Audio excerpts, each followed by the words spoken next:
दर्शकों नमस्कार, आप देख रहे हैं इंडिया 24 अपडेट। इंडिया 24 अपडेट में हम आपको एक ऐसी शख्सियत मिलाते हैं जिसने महेंद्रगढ़ जिले नहीं, हरियाणा नहीं, पूरे देश में आज बड़ी बहादुरी का परिचय दिया है। और हमारे सामने वो शख्सियत बैठी है।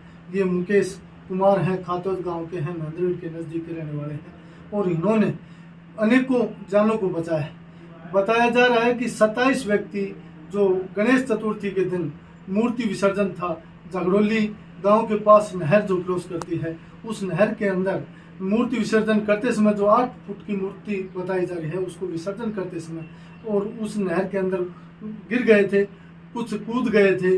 तो उस दौरान किसी को तैरना नहीं आ रहा था, कोई तैर के अपनी जान बचा गया था। उसके अलावा कुछ लोग तो नीचे डूब गए थे और कुछ अपनी जान बचाने की कोशिश कर रहे थे। उसी दौरान ये भाई है जो मुकेश कुमार है, वहाँ पहुँचे। इनसे बात करते हैं कैसे क्या स्थिति रही। हाँ जी मुकेश जी, नमस्कार है, इंडिया 24 अपडेट में आपका स्वागत। हाँ जी, तो जैसे आप गुजर रहे थे, आपको कैसे पता चला, अचानक कोई घटना हुई, क्या हुआ? सर मैं गांव खातौद महेंद्रगढ़ से रेवाड़ी की तरफ जा रहा था सर। उस दौरान वहाँ पे बीच में झगड़ोली नहर पड़ती है सर। हाँ जी। उस दौरान वहाँ पे काफ़ी जमावड़ा हो रखा था। मैंने लोगों से पूछा कि क्या बात हो गई है। मैं सोचा कि एक्सीडेंट हो रखा है, लेकिन लोगों ने बोला यहाँ पे गणेश चतुर्थी के दौरान वहाँ पे लोग पानी के अंदर डूब रखे हैं। उसी दौरान सर मैंने मेरी गाड़ी को कॉर्नर में लगाया, मैंने कपड़े निकाले, सीधा नदी के अंदर सर छलांग लगा दिया, बिना किसी से पूछे, बिना कुछ बताए सर। लेकिन इस दौरान मैंने ये बताया था लोगों को, मैं एक NDRF कोर्स क्वालिफाई हूँ, अब घबराइए मत, मैं आपको एक एक बंदे को वहाँ पे निकाल के लेगा। लेकिन उसी दौरान वहाँ पे जो लोग पहले उनको बचाने के लिए जो पानी में डूब रहे थे, वहाँ के गांव के जो लोग उनके पास जा रहे थे, लेकिन जो पानी में अंदर वो डूब रहे थे, उन लोगों को वहीं पे पकड़ ले रहे थे जो उनके पास जा रहा था। तो इसलिए गांव वालों सब दूर दूर हो गए, कि उनको पता था जो अंदर जा रहा है उसको डबो ले रहे हैं पानी के अंदर पकड़ने के लिए, क्योंकि अपना बचाव कर रहे थे, वे कैसे बाहर निकल जा रहे हैं। लेकिन उन्होंने अपने बचाव के चक्कर में दूसरा है उसके साथ समा जा रहा था। उसी दौरान मैं, भगवान ने मेरे को 2 दिन के लिए पता नहीं किस वजह से छुट्टी भेजा। उस दौरान मैं इतने लोगों के जीवन बचा पाया, मेरे लिए बहुत ही अच्छा एक प्रेरणा का विषय है। इस प्रकार की सेवा का मौका मिला मेरे से। जैसे जो आदमी डूबता है जी सर, वो डूबते को तिनके का सहारा, वो जब उसको तिनका भी मिलता है उसको भी चिपटने की कोशिश करता है। तो क्या आपके साथ ऐसी स्थिति हुई, जैसे आपने पानी के अंदर गोता लगाया उनको निकालने के लिए, तो वो कुछ डूब रहे थे, तो क्या आपके चिपटे, कैसी क्या स्थिति? जो पानी के अंदर डूब रहे थे सर, पहले ऊपर नीचे आ रहे थे, उन लोगों को तो मैंने दरकिनार कर दिया था। उनको तो इतना महसूस उनको नहीं होने दिया, क्योंकि उनको थोड़ी अभी कॉन्शियस के हालात में थे, अनकॉन्शियस में नहीं थे, उनको तो मैंने दरकिनार। लेकिन जो पानी के अंदर चले गए थे थोड़ी बेहोशी में थे, लेकिन मैं उनके पास जैसे जमीन के नीचे पहुंच रहा था, तल के पास, लेकिन वहाँ पे नदी का पानी इतना गहरा था, उसमें धुंधला था, कुछ दिखाई नहीं दे रहा था। 8-9 फुट नदी का पानी का बहाव था उसमें। लेकिन उस दौरान मैं बंदे को बाहर निकाला तो बंदे मेरे को पकड़ रहे थे, जकड़ रहे थे, लेकिन मेरे जो ट्रेनिंग्स का पार्ट होता है उसी के अनुसार मैं कार्रवाई करते हुए उन बंदों को सकुशल काफ़ी लोगों को मैंने बाहर निकाला। तो आपने कैसा क्या महसूस किया? जैसे आसपास के लोग बचाव से बच रहे थे, उनको डर लग रहा था कभी आपको भी गोता मारते समय वहाँ नज़दीक आपको कोई चिपटने से कोई वो न ले, जो आसपास की पब्लिक क्या सहयोग कर रही थी, आपको क्या लग रहा है? पब्लिक मेरे को बोल रही थी आप मत जाइए, लेकिन मैंने उनको बताया कि मैं NDRF कोर्स क्वालिफाई बंदा हूँ, आप घबराओ मत, मैं आप एक एक बंदों को वहाँ से बचा लूँगा।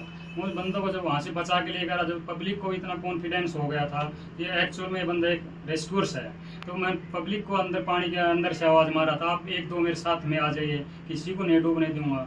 लेकिन 1-2 बंदे को हौसला अफजाई बाद में मेरे पास आए। उससे के दौरान गाँव वालों ने एक रस्सा लेके आए, उन्होंने नदी के दोनों तरफ रस्से को डाल दिया उस दौरान वहाँ पे। जैसे मौके पर हम भी पहुंचे थे जी सर, हमने भी मौके पर आपको देखा था, आप लगातार कोशिश करके एक एक व्यक्ति को बाहर निकाल किनारा लगा रहे थे। तो उसके दौरान कुछ महसूस हुआ कि जैसे चिकित्सा की व्यवस्था मौके पर होती तो शायद अधिक लोगों को बचाया जा सकता। जैसे आपने जो बिल्कुल नीचे डूबे हुए मिट्टी के पास आपने बताया था कि जो 8 व्यक्ति धरती के अंदर मिट्टी के नज़दीक चले गए थे, आपने निकाले, उनमें से 4 आदमी की मौत हो चुकी है।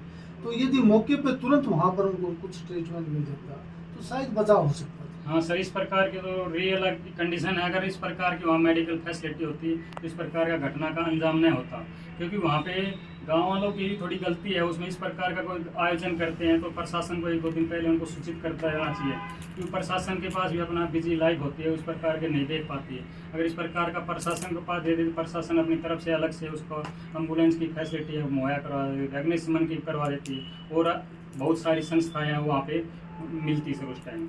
लेकिन जो मीडिया ने लोगों ने यूट्यूब के ऊपर या फेसबुक पे लाइव चलाया, जब प्रशासन को पता चला तो प्रशासन शॉर्ट टाइम, इतना ज़्यादा टाइम तो नहीं लगाया था प्रशासन ने, लेकिन पहुंच गया था टाइम में सर। जैसे एएसपी सिद्धांत जैन भी वहाँ मौके पे थे, उन्होंने भी आपका मोटिवेशन किया, जी सर। आपको कहा कि कैसे किस प्रकार से आपने लोगों की सेवा की है, तो क्या सिद्धांत जी ने क्या कहा था एएसपी? एएसपी सर ने मेरे को बोला आप शाबाश, आप बहुत बधाई के पात्र हैं, लेकिन तब तक मैं पानी के अंदर था, मैं सर से कोई बातचीत नहीं हो पा रहा था। मैं पानी के अंदर से बाहर निकल के आया तब एसपी साहब को पता चलेगा एनडीआरएफ का जवान, मैं नीचे से आवाज़ मारा तो उसको ये पता था कि रेस्क्यू से ये बंदा।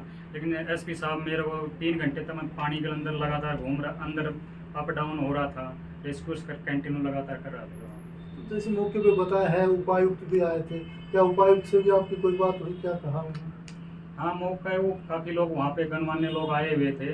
उन्होंने बोला अगर यहाँ पे एम्बुलेंस समय के ऊपर पहुँच जाती है, डॉक्टर्स आ जाते तो इस प्रकार की कोई घटना का। तो ये रेस्क्यू ऑपरेशन कितनी देर तक चला?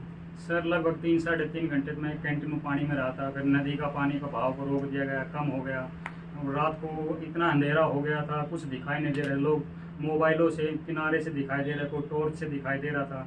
इस प्रकार से इतना ज़्यादा विजुअलिटी नहीं थी जो देख पा रहे थे सर उसमें। जैसे आपने इतनी बड़ी बहादुरी का काम किया है, प्रशासन की तरफ से या आपकी फोर्स की तरफ से कोई मैसेज आया हो आपके पास? हाँ सर, मेरे डीजी सर एनडीआरएफ ने मेरे पास कॉल की थी पर्सनल सर। उन्होंने मेरे को बहुत ही अच्छा गौरवान्वित किया, बोला बच्चे आप बधाई के पात्र, आपने एनडीआरएफ का, अपने फोर्स का, बल का, जो जवानों को तूने किसी की फैमिली की आपने लाइफ बचाई है, मैं आपको उस वक्त कभी भी नहीं भूल सकता। हमारे सेनानी महोदय पीके तिवारी कमांडेंट 8th बटालियन का फोन आया सर, उन्होंने मेरे को इस तरह अच्छा अवगत करवाया था। आप बोले जब यूनिट में आओगे तो आपका अच्छा समारोह किया जाएगा सर। जैसे आपका गांव में भी सम्मान समारोह किया गया है, तो उसके बारे में क्या कहेंगे, कैसा लगा आपको? हाँ सर, आज गांव वालों ने भी मेरी तरफ मेरे को अच्छा दिया है, प्रोत्साहन दिया है। तो इस प्रकार गांव वाले जो वहाँ के जो यूथ ब्रिगेड है उनको भी एक अच्छा मैसेज गया है। तो इस प्रकार का कार्य करने से मैं अपना ही नाम नहीं, पूरे गांव का, मोहल्ले का, शहर का, राज्य का, देश का नाम कर सकता था। तो जो और जैसे लोग हैं, युवा हैं, उनको आप क्या कुछ कहना चाहेंगे, किस प्रकार से ये सेवा करनी चाहिए, तत्पर रहना चाहिए? और जैसे जो महेंद्रगढ़ इलाका है, यहाँ पर नदी नहरें कम हैं, तालाब भी कम हैं, जो तैरने की तैराक भी कम मिलते हैं, तो इस बारे में आप क्या कहना चाहेंगे? जैसे मौके पर किसी के विपत्ता आ जाए तो उसके लिए कैसे बचाव कार्य कर सकते हैं? उसके लिए तो मैं यही कहना चाहूँगा, जो लोकल जो देहाती जो गांव में तालाब में तैरने वाले लोग हैं, या प्रशासन को उनका नाम नोट करना चाहिए। इस प्रकार को आपदा है तो उनको तुरंत कॉल के द्वारा उसको नज़दीक से बुला लिया जा सकता है। जैसे प्रशासन की तरफ से पीपी किट की कमी रही जी, यदि पीपी किट मौके पर होता तो शायद आपकी जो वहाँ तैरने की, पानी में रहने की क्षमता बढ़ जाती और नीचे तक आप देख पाते। नहीं, पीपी किट तो सर बाद की बात है। पहले तो मेरा मकसद था, मेरे पास प्रशासन को पता ही नहीं चल पाया, उस चीज़ में किसी ने अवगत नहीं करवाया। तो पीपी किट कहाँ, उस टाइम एम्बुलेंस प्रशासन का इतना शॉर्ट टाइम में, कम समय में इतना ज़्यादा कर पाना, उसको वो भी नहीं हो पाता सर प्रशासन से। दर्शकों, जैसे मुकेश जी थे, इन्होंने यहाँ पर ये जिन लोगों को बचाया है उनके लिए फरिश्ते बनकर आए हैं, और ये लोग जो 4 लोग यहाँ मर गए, उनके परिवार वालों को भी बड़ी भारी यहाँ पर संपत्ति हो रही है। तो मुकेश जी, उन परिवारों को क्या सांत्वना, किस प्रकार से आप सांत्वना? सर, उन परिवारों को मेरे जो हाथ से 4 जवान थे मैंने निकाले थे, उनको CPR दे के उनको मतलब थोड़ा जीवित थे वो, उनको एम्बुलेंस के द्वारा यहाँ पे अपने सरकारी महेंद्रगढ़ हॉस्पिटल के रेफर लेके आ गए थे। लेकिन उन घर वालों को मैं दिल से मैं क्षमा मांगूंगा, उनको मैं नहीं बचा पाया, उसके लिए मैं सॉरी मांगता हूँ। लेकिन मैंने तो मेरी तरफ से काम कर दिया था, लेकिन थोड़ा बहुत एम्बुलेंस की अगर व्यवस्था सही समय के ऊपर पहुँच जाती तो अब इस प्रकार की विपत्ति नहीं आती। मैं ये मैसेज देना चाह रहा हूँ सरकार को, भाई इस प्रकार जो हमारे जो 4 भाई एक्सपायर हुए हैं, उनकी फैमिली को एक सहारा मिल जाए, सरकार की तरफ से आर्थिक सहायता मिल जाए, या कोई एक घर को परिवार को एक वो नौकरी मिल जाए तो अपना ज़िंदगी का गुरबसार कर सकते हैं। जैसे ये 4 भाई थे, किसी के बेटे थे और उनका जीवन समाप्त हो गया है, तो उनसे हम चैनल की तरफ से उनको सांत्वना देते हैं। भगवान उनको ये दुख सहन करने की शक्ति दे। और मैं प्रशासन से भी ये गुजारिश करूँगा, जिस प्रकार से नहरों पर इस प्रकार की ये घटनाएं होती हैं उनको लेकर विशेष सावधानियां बरती जाएं। जैसे मौके के ऊपर यदि मेडिकल व्यवस्था होती और जैसे रस्से आदि की व्यवस्था होती, जैसे गणेश चतुर्थी का प्रति वर्ष इस प्रकार का कार्यक्रम होता है और दुर्घटनाएं होती रहती हैं, इनको लेकर प्रशासन को सचेत रहना चाहिए। धन्यवाद। दर्शकों, ऐसा लगता है कमेंट्स जरूर करें और सब्सक्राइब करें और शेयर करें। धन्यवाद।